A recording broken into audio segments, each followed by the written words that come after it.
গত মঙ্গলবার ধর্মেন্দ্রের অস্থি বিসর্জন দিতে হরিদ্বারে গিয়েছিলেন সানি ও ববি। কিন্তু খবর হচ্ছে সানি কিংবা ববির কেউই নিজের হাতে বাবার অস্থি বিসর্জন দেননি। কেন?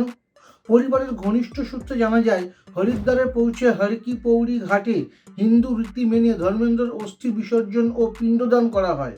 কিন্তু সেই গোটা উপাচারটি করেন ধর্মেন্দ্রের বড় নাতি করণ দেওয়াল।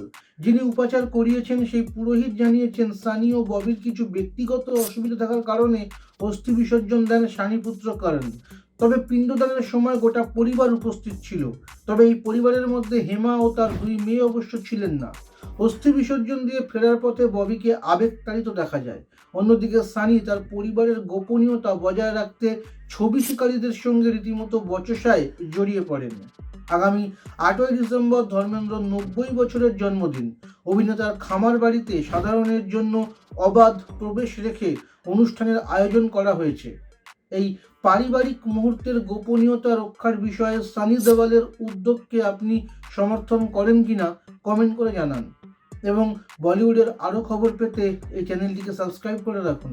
আপনার নিজের জন্য বা নিজের ব্যবসার জন্য পার্সোনাল বা বিজনেস ওয়েবসাইট তৈরি করতে চান, অথবা তৈরি করতে চান আধুনিক মোবাইল অ্যাপ, কোথায় যোগাযোগ করবেন, কিভাবে শুরু করবেন বুঝতে পারছেন না?